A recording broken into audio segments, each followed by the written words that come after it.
ஆனால் தனக்கு மட்டும் ஒரு குழந்தையும் இல்லையே என்று அவன் பெரும் குறையாக மனதில் எண்ணிக்கொண்டிருந்தான். அதனால் காட்டுக்கு சென்று சிவனை வழிபட்டான். அவனுடைய தவத்தில் மகிழ்ந்து போன சிவன் காட்சி கொடுத்து, உனக்கு வேண்டும் வரம் என்ன என்று கேட்க, அதற்கு அவன், என்னுடைய சகோதரன் இரணியனுக்கு பிரகலாதன் உட்பட 4 மகன்கள் இருக்கிறார்கள். ஆனால் எனக்கோ ஒரு குழந்தையும் ஏற்படவில்லை. எனக்கு வாரிசே இல்லாமல் போய்விடுமோ என்கின்ற பயம் இருக்கிறது. ஆகவே அருள் கூர்ந்து எனக்கு புத்திர பாக்கியம் வேண்டும், நீங்கள் தர வேண்டும் என்று சொல்ல, அதற்கு சிவபெருமான், உனக்கு புத்திர பாக்கியம் பெறும் அளவிற்கு ஆற்றல் இல்லை.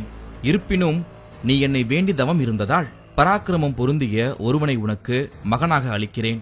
அவன் மூலமாக நீ திருப்தி அடைந்து கொள் என்று சொல்லி மறைந்து விட்டார். சிவபெருமான் பார்வதி வளர்த்து வந்த அந்த குழந்தையை அவனுக்கு மகனாக அளித்தார். அவனே அந்தகாசுரன் என்ற பெயரில் ரணியாட்சனால் சிறப்பாக வளர்க்கப்பட்டான். அதன் பிறகு ரணியாட்சன் தேவர்களுக்கும் முனிவர்களுக்கும் பெரிதும் தொல்லை கொடுத்தான். பூமியை பாய் போல சுருட்டி எடுத்துக்கொண்டு பாதாளத்தில் போய் ஒளிந்து கொண்டான். மகாவிஷ்ணு வராக அவதாரம் எடுத்து அவனை வதம் செய்து பூமியை மீட்டு வரும்போது பாதாள லோகத்துக்கு அந்தகாசுரனை மன்னனாக்கினார். இருந்தாலும் அப்போது அந்தகாசுரன் சிறிய பாலனாக இருந்ததால் ஆட்சி பொறுப்பை அவனுடைய சிறிய தந்தையான இரணியகசிபுவை கவனித்து வந்தான்.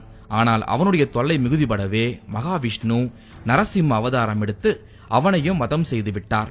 அவனுக்கு பிறகு அவனுடைய மகன் பிரகலாதன் அரக்கர் குல மன்னனானான். அவனை விட வயதில் மூத்தவன் அந்தகாசுரன்.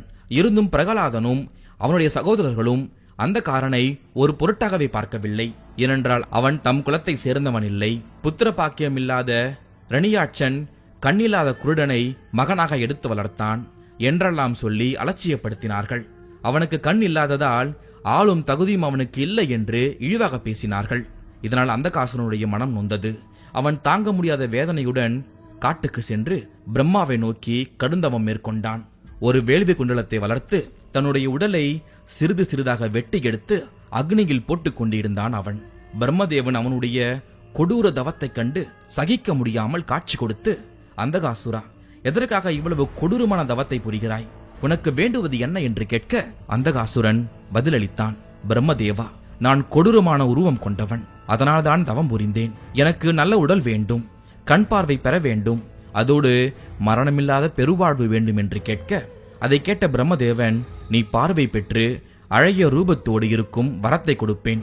ஆனால் மரணமே இல்லாத வரத்தை மட்டும் என்னால் கொடுக்க முடியாது என்றார். அதற்கு பதிலாக வேறு எதையாவது கேள் என்றார். யோசித்து பார்த்த அந்தகாசுரன் ஒரு வரம் கேட்டான். எனக்கு தேவர், அசுரர், மானிடர் போன்று யாராலும் மரணம் ஏற்படக்கூடாது.